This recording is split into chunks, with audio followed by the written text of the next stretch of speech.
Hello everyone, welcome back to my channel and to a good old roasting video.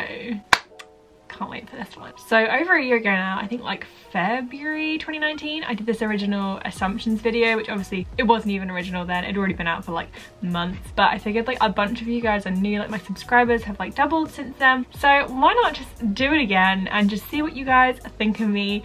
There's some mixed responses. It's interesting actually to know like how I come across on the internet, but hopefully this will dispel some things that people think, and also like dispel and disprove. What's the opposite of dispel? Confirm. Yes, there's a lot of stuff that isn't right here. Number one, you were really popular in school and friends with everyone. No. I had a very core group of friends throughout most of school. It was like me and 5 other friends who were like this group of 6. Did all the classic, you know, like star photos and squad pics. And then when I got to sixth form, which is the final 2 years of school, I was part of a big group of like 12 or 13, which obviously was like a big group, but wasn't like I was popular in the rest of the year. Like I had my friends, that was it. I wasn't like unfriendly to people, but that was the people I hang out with. I didn't go to like the big school parties or anything. I had my friends. That was it. Also, I was a completely different person at school, so I don't even blame people for not wanting to be friends with me. So there's a couple about my height actually. One is from Brooke, part of Brooke's World. I actually met her on my second program, and she said, I honestly thought you were like 5'1" before I met you. I had no idea you were tall. And then someone else said, you give off very good and calming vibes. I've always assumed you were short though.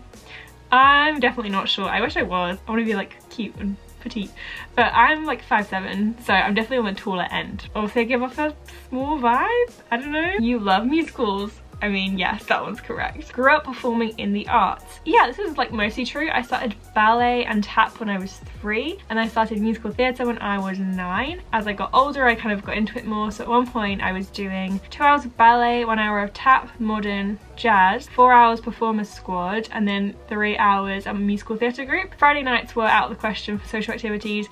All of Sunday I was out from like 8:30 until 6. I did like a bunch of productions, a bunch of dance shows. I wouldn't say I was ever like really good. I always just wanted to be like a featured part, have my lines, be in the main core dance section, but I didn't want to be like the lead. That just wasn't my thing. Sometimes you get bored of Disney. And then someone else said, you hate being asked about your DCP.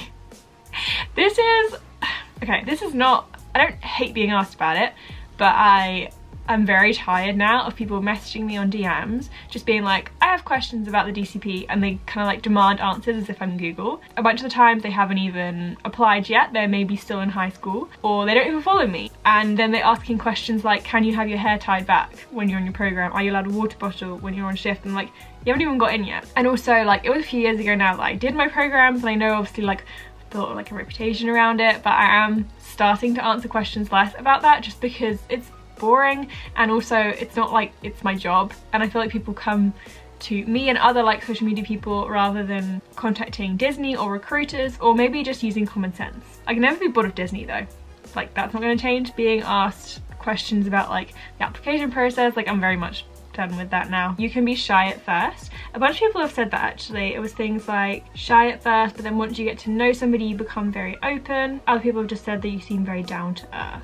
This is something that's kind of like changed over time. I was so shy as a kid. When I was starting at primary school, my teacher actually called my mum into school and was like, your daughter is rude, because I wouldn't respond to questions and like talk to anyone because I was that shy. And then through high school, I would say I was kind of more just like unhappy. I didn't really want to talk to people very openly. I was very negative. That maybe came across as shy. But then after I did my Disney program, I completely changed as a person for the better, which is actually what someone else said. You weren't always a genuinely happy person, but Disney helped you out of that 100%. That's one of the reasons that I'm so like, woo, DCP, because it really helped me become the person who I think I was supposed to be. Like before that, I feel like I was going through life and I was just like friends with people, but I wasn't as close with them as I maybe wanted to be. I felt like I couldn't completely be myself, and then I was in Disney doing a job that I loved with people that I instantly connected with, and it kind of just changed my whole outlook. It gave me so much confidence, made me feel so much happier about life and the world, and I felt so much more at peace with myself and who I was, and I finally like accepted who I was supposed to be, which sounds so cringe, but it's definitely true, and it's completely changed my life. So that's kind of why I advocate for it so much. This next one, you went to a really nice school. Well, I haven't talked about this before on my channel because controversial. Okay, where do I begin? I went to an all-girls grammar school. Grammar school is where you have to sit a test to get into the school, but then once you're in, it's free. It's like an academic test. You do like English and maths and verbal reasoning. So I went from being like smartest kid at my primary school, like one of the smartest kids, to kind of like nothing. Once I went there, I was one of 120 girls who were all very smart and driven, and a lot of them were very confident, and I did not flourish at that school at all because everything about that school was about your grades and they didn't care about you as a person, and it was all just so competitive and so over the top and just not a nice environment at all. I was thinking about doing like a whole video, not only what it's like to go to an all-girls school but a grammar school as well, and how that's actually like a really toxic environment. I don't think there are many people who could thrive in that, to be honest. Sure, for some who are like super smart and so secure in themselves, and they only get made to feel better because they're like promoted by the teachers and always complimented and congratulated, and they get all the awards. Then you have the people like me who went from thinking they were good to thinking, oh my god, I'm actually nothing. It's led to a lot of issues in my life and in my brain, and different things I've had to overcome, I think mainly because of the school I went to. Yeah. So no, I did not go to a really nice school. It probably looked nice on the exterior and it has a good reputation because of its grades, but what I will say is there was no pastoral care department at all, and just generally the attitude towards mental health was horrific. Yeah. This isn't like me talking about that school though, this was an assumption, so I will just answer that no and maybe come back to it in another video if people want to hear about that. Comment down below if you do. Someone said you're naturally super smart. I don't think so. I think I am very good at learning stuff and committing it to memory. That's what a lot of school is. I do think I'm good at like writing and creative stuff, but I wouldn't say I'm like really smart. I'm not naturally interested in smart topics like science, and yeah, it just doesn't work for me. You have a Disney themed background on your phone. It's me and Alice. And then my home screen is me and Fee. You were made fun of for liking Disney. No, because when I was at school it wasn't as much a part of my identity as it is now, and then I guess there are some of my friends who just don't really get it as much as I do. I feel like they don't make fun of me to my face, they maybe just talk about it behind my back. You come from an upper class family. Upper class in my mind is like Downton Abbey. It's like aristocratic, well maybe not in today's world, but it's like the people are made in Chelsea, which is not true. I would definitely say my family are comfortable and we haven't really had like major struggles, but upper class is quite a statement. You had the perfect plan and got into the DCP without any struggles from colleges. So in the UK it's not really anything to do with your university, it's a separate thing, it's like a summer internship, but I did get in first time, so yes, I was very blessed in that way. There was a bigger acceptance amount the year I applied, so I was definitely lucky. Picked a good year to apply. You think before you act and you are always living life to its fullest potential. The second part is definitely true. Like if there is something fun to do, I'm going to be there. When I'm not in lockdown, I have plans almost every day of the week after work. My weekends are always full, way in advance. People always joke like, oh my god, you got to book in. Oh my god, there are window cleaners here. Well, we're back again. Window cleaners still work in lockdown, who knew? I don't even know what I was talking about. Live life to the fullest, yes, 100%. I always want to be doing fun things and up for new plans. Think before you act, I guess. I mean, pretty spontaneous person, but also I like to plan once I've had spontaneity. So like we'll say, oh, let's do this weekend, it'll be really fun, but then I'll research like everything about where we're going. It's balance, I guess. Working for Harrods is only a stepping stone towards something different. So yes, I work for Harrods. I feel like every job you take is a stepping stone towards the next thing. I'm not planning on leaving anytime soon, but no, I don't plan to stay forever. You love London but don't feel like it's your home. I'm obsessed with London, honestly. It's my favourite city in the whole entire world. I miss it so much while I'm here, and while I've been here for literally 2 months, it started to make here in Essex feel more like home, but London did feel like home before this. Now I don't know, it's going to be like a very different place, and it's going to take like an adjustment mentally and routine and everything to get back into that, but I definitely did feel like London was my home, so I'm sad that things have changed. You know how to make someone happy. I think so. I think I'm quite good at cheering people up. I know like a bunch of people would say like they can always count on me to make them smile, which always makes me happy. Yeah, I think I'm pretty good at that, so thank you for that person. First impression, rich, basic, white girl. Truth, kind, caring and passionate Disney fan. thank you. I mean, rich basic white girl, if that's how I come across. I hope I don't come across as just, I don't know, I am pretty basic, to be honest, in like the things I like and stuff. It's nice to know that I now seem kind and caring and passionate. Thank you.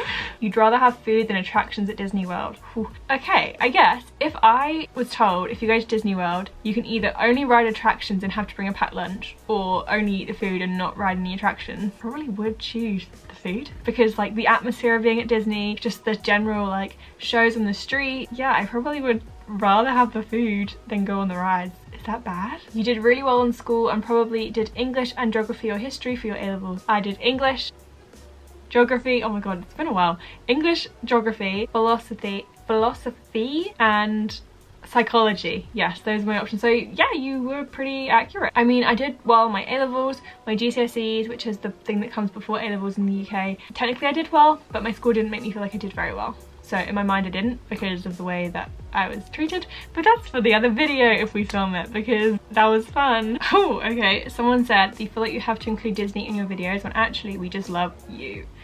Yeah, I definitely feel like I have to include Disney in every video because it's very clear that those are the ones that do the best. Like when I go through all my videos, if it has Disney in the title or the topic, or it's like included in some way, that video is going to do so much better than a video that's about me, my normal life, that's not directly related to the mouse or the parks or anything.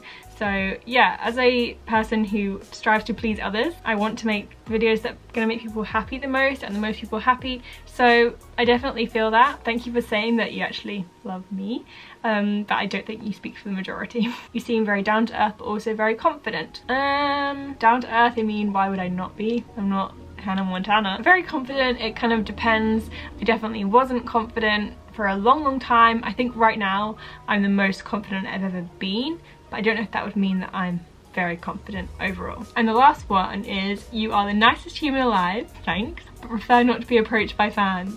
I don't have fans, so I mean, when I go to the Disney parks I do get like recognized a few times a day, which is actually really lovely. I love talking to people who watch my videos, but Disney's like a false perception of fame and having fans because it's like such a small space. I have actually met a bunch of people when I went to see Waitress the musical, because I love that show and I think it's almost like a hub. Like if I was going to meet anyone out in the real world who watched my videos, it probably would be at a theatre in London, and I think it's really nice when I get approached by anyone who watch my videos, because it's not a regular occurrence. I'm not Emma Watson, I'm not being, you know, bombarded by people, far from. So that's the assumptions we're going to answer today. Hope you learned something new. Give it a thumbs up if you enjoyed it. You know the usual drill now. Subscribe please if you've not already, and comment down below what surprised you, especially if you want that whole video about my school.